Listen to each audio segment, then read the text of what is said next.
비유를 통해서 오늘 말씀 증거 주실 때 오늘 여러분들에게 은혜가 되고 또 능력이 되고 오늘 시대에 축복이 되며 또 주의 백성들이 회개하고 돌아오는 권능의 말씀 되기를 원합니다. 여러분 아멘 하시기 바랍니다. 아멘. 다시 하겠습니다. 아멘. 아멘. 아멘. 아멘.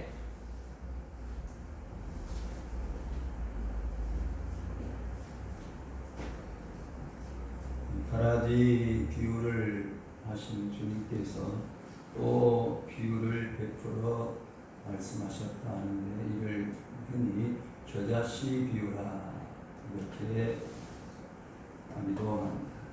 이 겨자씨는 겨자씨뿐만 아니라 겨자 자체도 나타내는 말로 1년생 혹은 2년생 풀인데 씨가 많고 향기롭기 때문에 양념과 약재로도 사용되고 잎과 줄기는 식용으로도 이용되는데 유대 지역에서 또 모든 것 가운데 가장 작은 것을 상징하는 말로도 통용이 되었다고 합니다. 물론 실산나무씨 같은 겨자씨보다 더 작은 씨도 있는 것도 사실이라 하기도 합니다. 우리들도 작은 것을 얘기할 때 흔히 좁쌀 하기도 하고 도토리, 키재기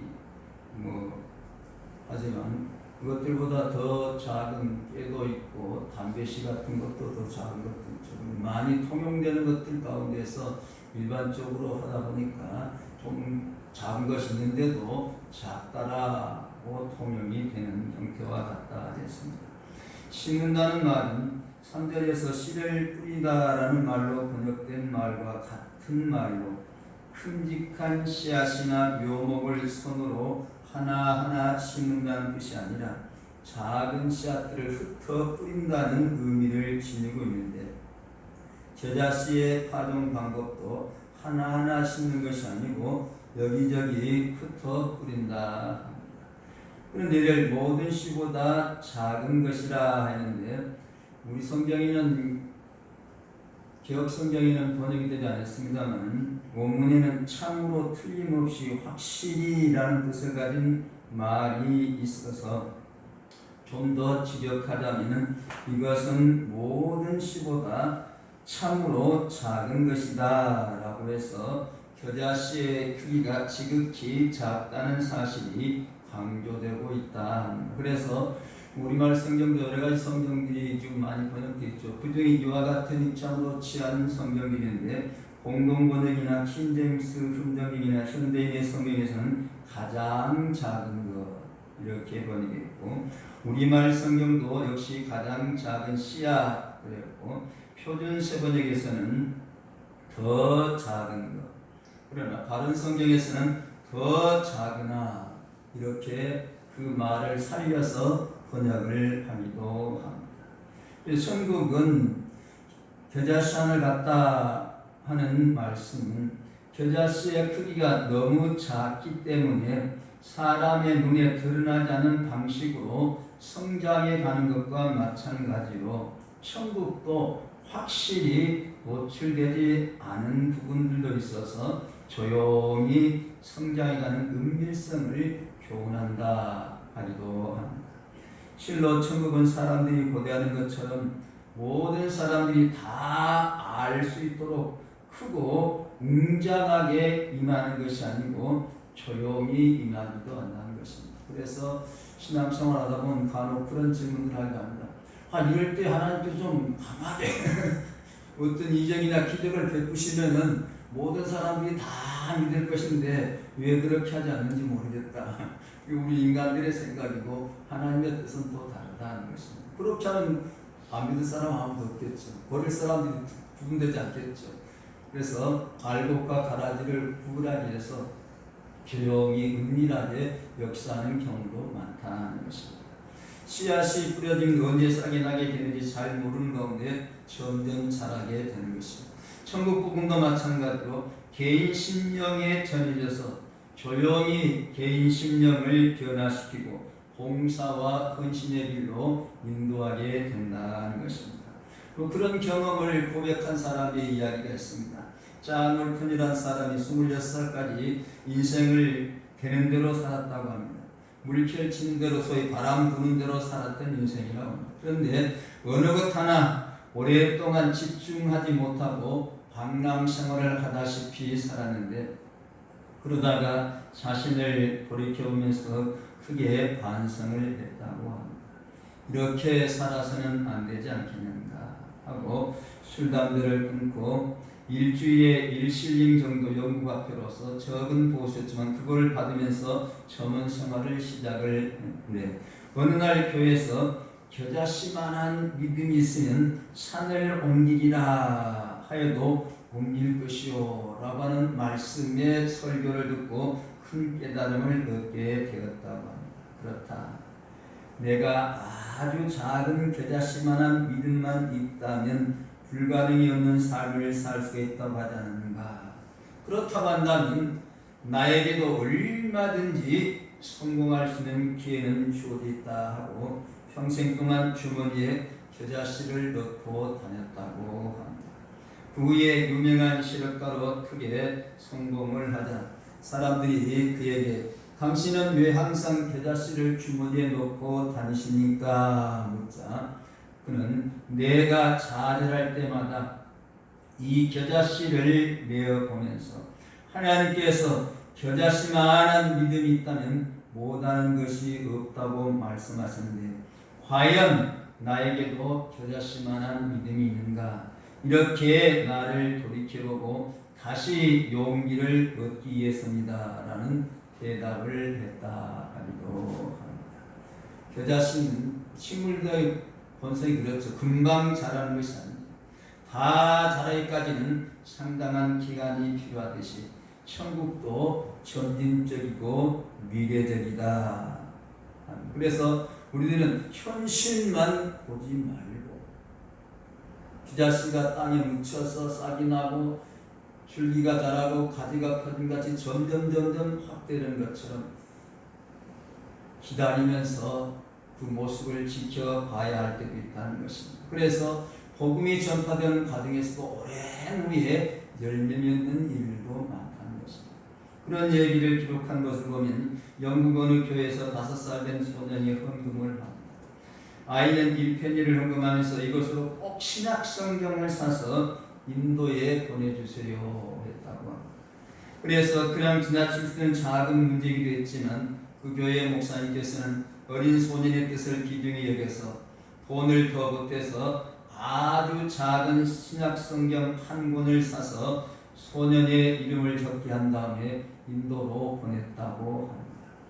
20년의 세월이 지난 다음에 목사님 우연히 인도에 들려서 어떤 마을을 방문했는데 그 마을에 많은 사람들이 예수 그리스도를 믿고 진지하게 신앙생활하고 있어 어떻게 마을에 복음이 전파되기 시작했느냐 물으니 현지에 계신 목사님께서 한 선교사님이 이 마을에 찾아와서 작은 신약성경 한 권을 건넨 것이 마을 복음화의 기초가 되었다는 이야기를 했다는 것입니다. 그리고는 마을 사람들이 그 성경을 가져와서 목사님께 보여주는데 다 떨어지고 낡아빠진 조그마한 신약성경의 표지에 20년 전 그 5살짜리 소년의 이름이 그대로 남아있더라 하는 것입니다. 그래서 목사님은 복음의 위대한 역사가 트럼펫을 울리는 것처럼 거창한 선전으로 시작되는 것이 아니고 작은 겨자씨 하나를 통해서 가장 놀라운 일이 시작된다는 사실을 알고 감사의 눈물을 흘렸다 하기도 합니다. 그래서 베드로서 3장 3절에 보면 이와 같은 것을 깨닫게 하는 말씀을 줍니다. 먼저 이것을 알지니 말세에 기름한 자들이 와서 자기의 정욕을 조차 행하며 기름하며 주의 강림하신다는 약속이 어디 있느냐. 조상들이 잔고로부터 만물이 처음 창조할 때와 같이 그냥 있다니 이는 하늘이 예체 붙어 있는 것과 같이 땅이 물에서 나와 물로 승리한 것도 하나님의 말씀인 것을 저희가 부러지리랍니다. 이로 말미암아 그때 세상은 물의 넘침으로 멸망했을 때 이제 하늘과 땅은 그 동일한 말씀으로 불쌍해서 간수하신 바에 경건치 않은 사람들의 심판과 멸망의 날까지 보존해 주신 것입니다. 사랑하는 자들아 죽게는 하루가 천년 같고 천년이 하루 같은 이 한 가지를 잊지 말라. 사람들은 무슨 일 있으면 하나님 지금 좀 당장 어떻게 좀 해주세요 하는데 하나님의 세계의 시간은 천년이 하루 같고 하루가 천년 같다 합니다. 우리와 같은 시간 개념이 아니라는 것입니다. 그래서 모든 씨보다 작은 것이지만 자라면은 나물보다 커진다 하십니다. 천국도 지금은 미약하고 보잘것없게 시작된 것처럼 보일지라도 나중은 창대해지는 성장성이나 확장성을 가지고 있음을 교훈하고 있다는 것입니다.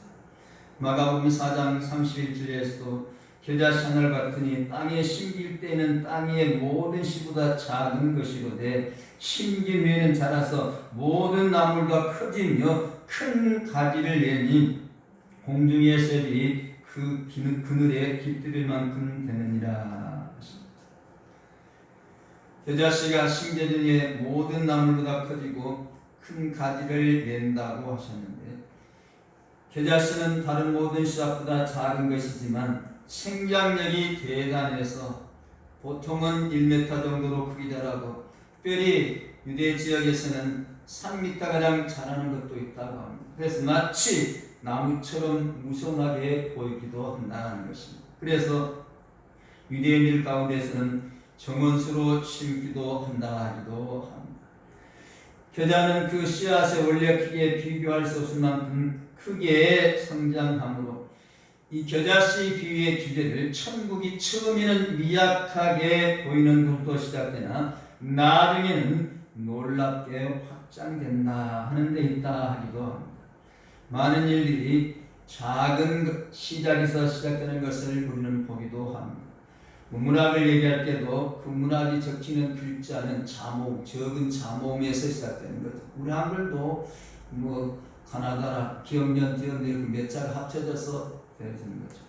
음악도 한 옥타브로 시작돼서 위대한 음악의 발전을 가져온다.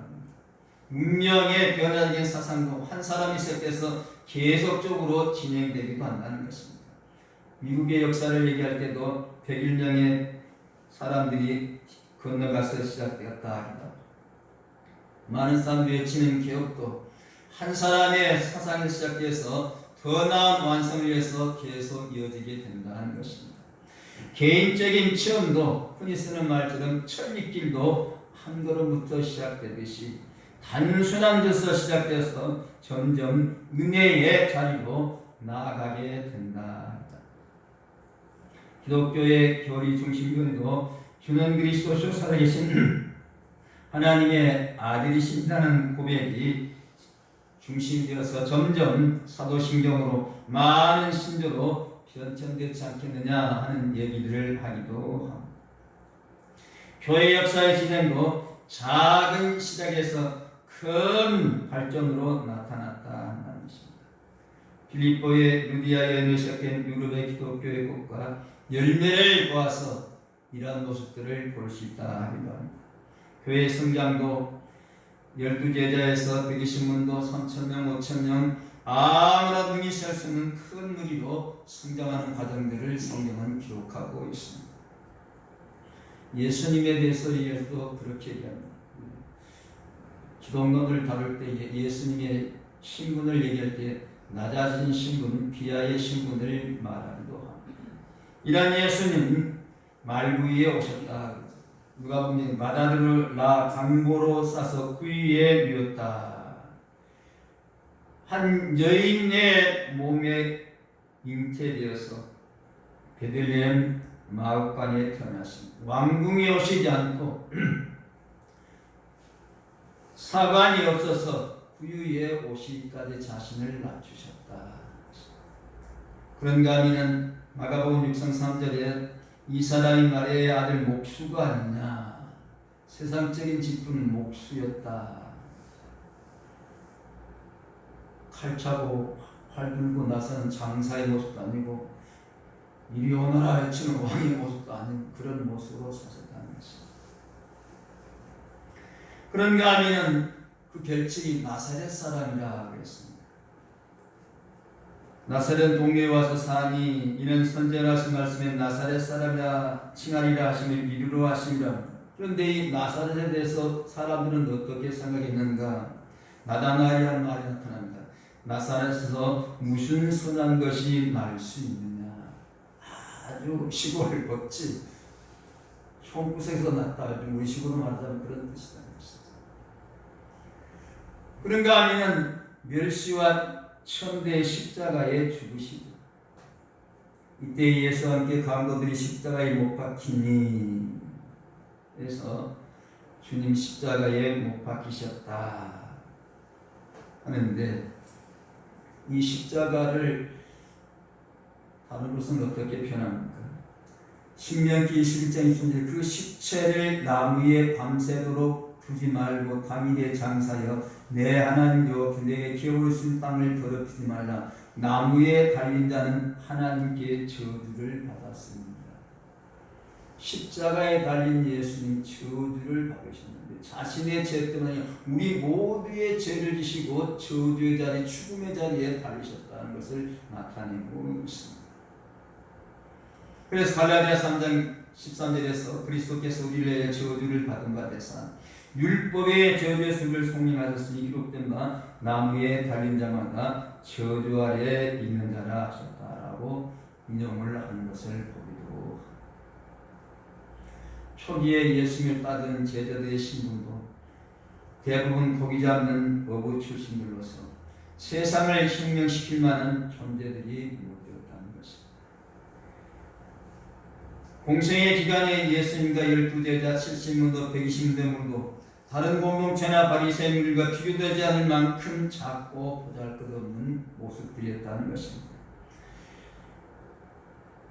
모든 사람의 관심 속에 예루살렘으로 십자가로 부활의 손으로 승천의 산으로 보좌 우편으로 재림으로 영원한 통치로 지속적으로 진행이 되었지만 겉으로 보기에는 아주 나약한 보잘것없는 모습이었지만 실상은 우리를 위해서 위대한 길을 그으셨으니 이 겨자씨의 성장 과정과 비슷하다, 닮았다 하는 것입니다. 그래서 우리가 잘 아는 요한복음 10장에서 내가 진실로 진실로 너에게 이르노니 한 알에 이 땅에 떨어져 죽지 않으면 한 알 그대로 있고 죽으면 많은 열매를 맺느니라 하는 말씀입니다. 주님 오심의 삶이 하늘의 알곡처럼 희생이 되었고 많은 열매를 맺게 되었고 겨자씨의 땅에 심겨서 큰 나무처럼 되어지고 가들려서 새들이 와서 깃들이는 이런 모습이 되었다는 것입니다. 그러기에 우리의 삶도 예수 믿고 하나님의 딸 되고 하나님의 아들 됐다 왕자가 되고 공주가 되었다고 자랑하지만 그러나 또 한편에는 십자가를 지는 삶이기도 하다는 것은 이 양면이 항상 같이 존립해야 돼요. 어느 것 하나 잊어버리고 이쪽 편만 생각하다 보면 문제가 생긴다는 것입니다. 갈라디아 1장 그러나 너희는 우리 주 예수 십자가 외에 결코 자랑할 것이 없으니 그리스도로 말미암아 세상이 나를 대하며 십자가에 못 박히고 내가 또한 세상을 대하여 그러하니라. 우리는 예수님 때문에 날마다 십자가 지는 고난의 삶도 감내해야 된다는 것입니다. 세상 사람들은 이 십자가를 외면함으로 전국적으로는 예수님 십자가에 죽으신 것 같이 지옥 천국을 당할 수밖에 없다는 것입니다. 이 십자가가 양면이 있어요. 믿는 사람들에게는 현재는 고통이지만 내세는 영광이고 안 믿는 사람은 현재는 십자가의 고통이지만 내세는 영원한 힘거리라는 것입니다. 이러한 주님의 복음이 유대와 사막을 거친 아시아, 유럽, 아프리카, 아메리카 북동지방을 합치면서 우리나라까지 들어가게 됐다. 그래서 천국 복음은 시작은 미약하나 나중은 신이 창조한 말씀대로 이루어지게 되었다. 복음 전파의 과정을 보면 한 사람의 적은 회개가 큰 열매로 나타나게 되는 경우도 있었다는 것입니다. 스코틀랜드에 있는 조그만 교회에서 매일 부흥회가 계속되고 있었는데 어느 초청의 시간에 한 사람도 결선한 이가 없자 사흘째 되는 날 강사가 심하는데 그날 겨우 어른과인 소년 하나가 믿겠다고 결심을 했다. 그러니까 모두가 실망을 할 수밖에 없었다고. 그런데 그 결심한 소년이 누군가? 아프리카를 복음화시킨 리빙스턴이었다. 우리 인간의 눈으로서는 어른과인 애기 조그만 소년 하나가 결심했으니 이거 뭐냐 했지만 하나님의 역사는 그 소년을 통해서 아프리카를 복음화시키는 그릇으로 도구로 사용했다는 것입니다. 이 겨자씨의 비유가 담고 있는 의미가 이와 같다는 것입니다. 그래서 나무가 되네 공중의 새들이 와서 그 가지에 깃들이니라 하십니다. 천국은 그 나라에 사는 사람들의 아주 작은 믿음에도 불구하고 끝내 크고 놀라운 유용성과 변화를 준다 하는 사실을 깨달게 한다는 것입니다. 공중의 새들이 와서 그 가지에 깃들이느냐 하는데 원문에서는 귀결과 결과를 나타내는 접속사 그래서 그러므로 라는 말이 먼저 나와 있어서 작은 겨자씨가 다 자라서 커다란 나무처럼 된 위의 결과가 어떠한지를 보여주고 있다 합니다. 새들은 검고 작은 겨자씨를 좋아해서 이 겨자나무에 많이 모이고 겨자나무 씨를 위해서 모인 새들은 그 가지에 쉬기도 한다는 것입니다. 그래서 새들이 씨 뿌린 자에 비해서는 마음에 뿌려진 말씀을 빼앗아가는 악한 자의 모습으로 상징되는데 비유됐지만 여기서는 인생이라는 고통스럽고 기나긴 여행길에서 지친 심신을 쉬려고 몰려드는 보편적인 인생을 생각하게 한다는 것입니다. 똑같은 새인데 악한 모습으로 여기서는 쉼을 찾아오는 인생으로 비유되기도 한다. 그리고 성경에는 어떤 단어 하나를 가지고 이것은 무엇이다 하고 수학 공식처럼 만들어버리면 안 된다는 것입니다. 그때그때 문맥에 따라서 쓰이는 용도가 달라지기 때문이라는 것입니다.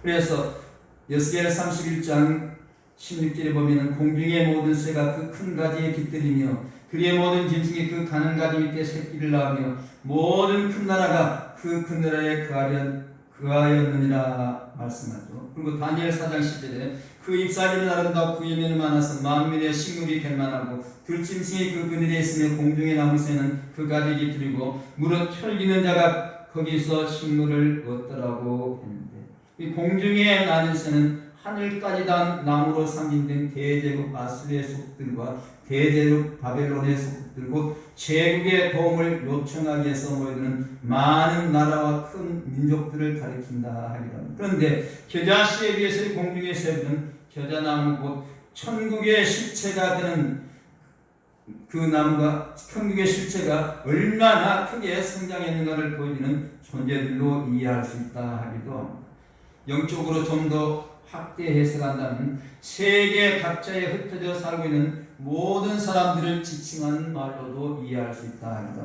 다시 말씀드리면 고통에 지쳐서 평안과 안식을 갈망하면서 실만한 곳을 찾는 인생들, 이들은 참 포도나무여 생명나무이신 그리스도 안에서 참 평안과 안식을 얻을 수 있음을 나타내고 있다 하기도 합니다. 우리 모두는 겨자씨가 만든 나무의 세리가 되시듯이 생명나무 되신 예수님 그 나라에서 안식을 누리게 되는 줄로 믿습니다.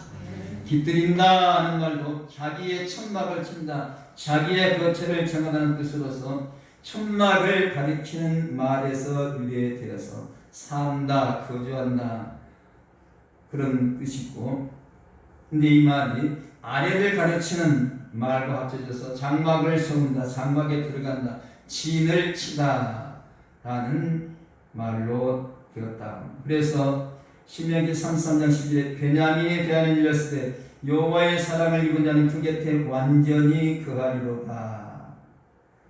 시편 19절에 이러므로 내 마음이 기쁘고 내 영광도 즐거우니 내 육체도 안전히 가리니 하시는데 완전하고도 영속적인 거처를 말하는 것을 뜻한다 하는 것입니다. 그래서 구약 헬라어 번역본 70인명에서 장막에 거주한다 하는 뜻은 말을 번역해서 이 말로 쓴다고 하기도 합니다. 그래서 그 구약의 장막에 거주하는 말의 뜻과 신약에 나온 오늘 성경에 나오는 말의 그 의미가 같은 뜻이라는 것입니다. 그래서 창세기 9장 27절에 보면 하나님이 야벳을 창대케 하사 셈의 장막에 거하게 하시고 하신 의미와 같다는 거죠. 그래서 사도행전에 다윗이 저를 가리켜되 내가 항상 내 앞에 계신 주를 배웠으며 나로 영창하게 하여 그가 내 우편에 계시도다에 인용된 시편에 내가 여호와를 항상 내 앞에 모시니 그가 내 우편에 계심으로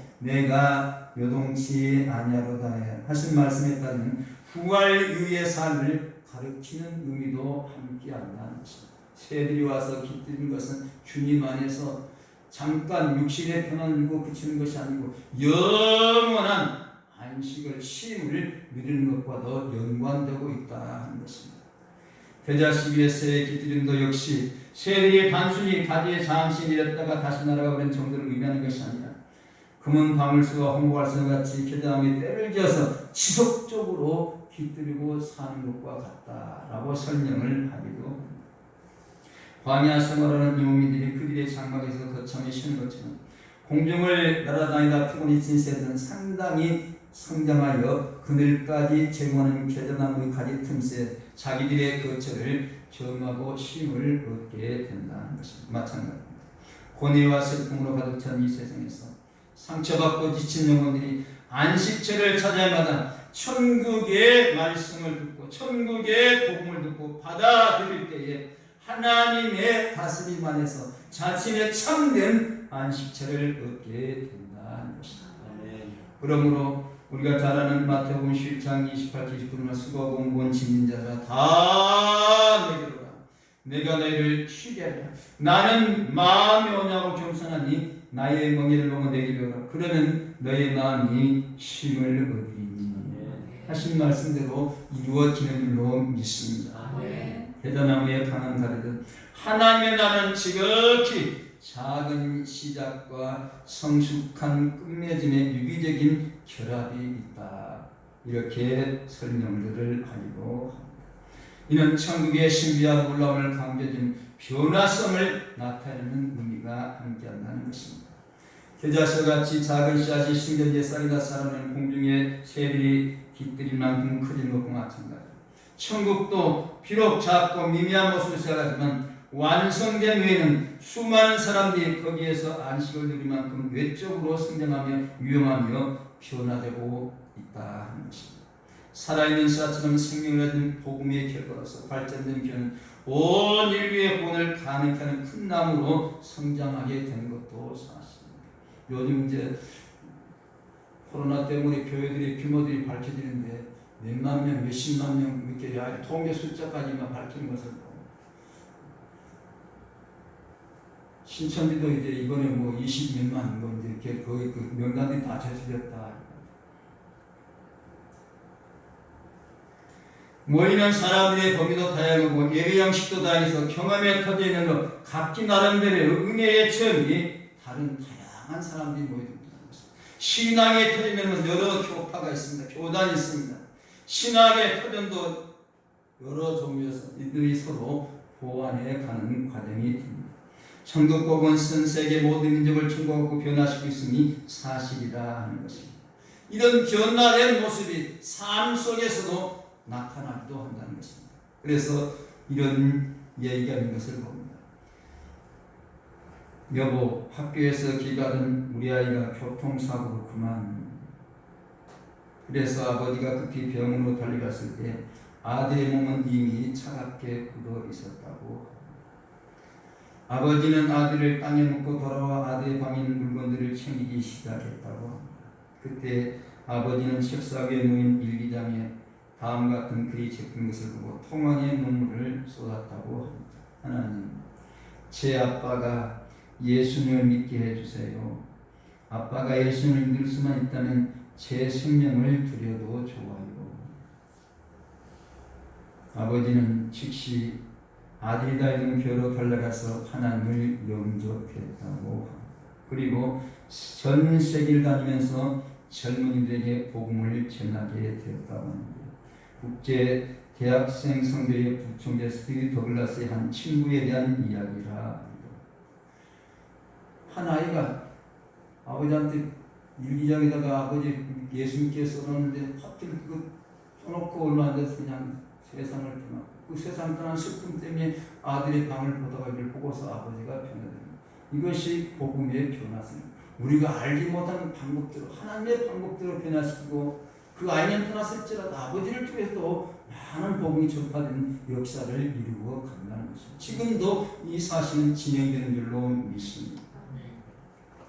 그래서 디모데후서 2장 2절 보면 또 내가 많은 증인 앞에서 내게 들은 바를 충성된 사람들에게 부탁하라. 저희가 또 다른 사람들을 가르칠 수 있습니다. 이런 분들을 가장 잘 이용하는 사람들이 미단적인 사람들. 이번에 보면 신천지 같은 사람들은 교육생도 몇 명. 접근할 때는 자기도 신도 노출하지 않고 어느 정도 내 사람이 되었다 하면 그때서 신을 받기 위해서 이번에 코로나가 전파된 건 찾기가 더 어렵다 그랬죠. 그 사람들만 이용할 것이 아니라 우리도 더 잘 활용해야 될 줄로 믿습니다. 천국 복음은 완전하게 변화시키는 능력이 되는 것입니다. 천국은 미완성의 세계가 완성된 세계라는 것입니다. 그래서 이를 가르쳐주는 한 얘기가 있습니다. 오랫동안 남태평양 누기니아에서 선교를 통한 선교사님 얘기인데 원주민의 말로 성경을 번역하면서 희망이라고 하는 단어를 어떻게 적절한 말로 번역해야 할지 고심하다가 어느 날 병에 걸려서 가난하게 땅에 묻으려고 하는 가족을 따라 묘지에 가게 됩니다. 아버지가 가난하게 묵묵히 땅에 묻습니다. 그 모습을 보고 있던 누기니 소년이 아이 아버지에게 물어봅니다. 왜 울지 않지요? 그러자 아무 말 없이 일하고 있던 아버지가 입을 열고 그것이 왜 그러냐 하는 말이다. 얘야 우리는 다시 만나게 될 것이기 때문이다. 우리 이야기는 하나님 곁에 있지 하는 아버지의 말을 들은 소년이 선교사에게 맞아요. 저도 그런 말 들은 적이 있어요. 아마 그리스도인들은 이 세상 너머까지도 바라볼 수 있나 봐요. 이 세상 너머까지 바라본다. 그때의 선교사님은 희망이란 단어를 어떻게 표현할지 깨달을 수가 있었다. 천국은 우리 모두의 희망, 완성, 복음의 능력으로 이루어진 줄로 믿습니다. 아멘. 천국은 복음을 통해서 계속적으로 변화시키는 능력으로 완성되어집니다. 그래서 알렉산더에 대한 유명한 얘기가 있죠. 페르시아 유명한 대왕이요 장군인 다리우스가 구라파 침략을 하면서 첫 번째 치르던 전쟁이 알렉산더 대제국인 군대와의 대전이었다고 하죠. 그때 다리우스는 알렉산더 대제에게 병사를 시켜서 선물 하나를 보내면서 선전포고를 하면서 보낸 건 참깨가 잔뜩 들어있는 불이었다고 합니다. 이 자리에 떼들이 얼마나 엄청나게 들어있었겠습니까? 그것은 다리우스가 우리의 군대는 이렇게 많다. 그러니 손들고 항복해라. 너희들은 승산이 없다 하는 것을 알리기 위해서였다고 합니다. 깨가 가득 들어있는 부대를 받은 다음에 알렉산더는 답장으로 작은 봉투에다가 시 하나를 넣어서 다리우스에게 보냈는데 그것이 바로 겨자씨였고 그것은 우리가 작다고 무시하지 말라.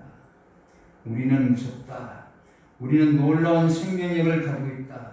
우리는 거칠다. 우리는 너희들을 맞을 준비가 되어 있다. 이런 뜻이 담겨져 있었다고 합니다. 그리고 결국 알렉산더가 이겼다라는 얘기가 전해지고 있습니다. 겨자씨 비유는 비록 시작은 임의에서 모든 시보다 작은 것으로 비유되어서 겨자씨 하나 같은 출발점을 시작하는 결국은 위대한 성장과 변화의 결과를 기약해서 천국의 전 세계적인 성장과 확장성을 가르쳐 준다.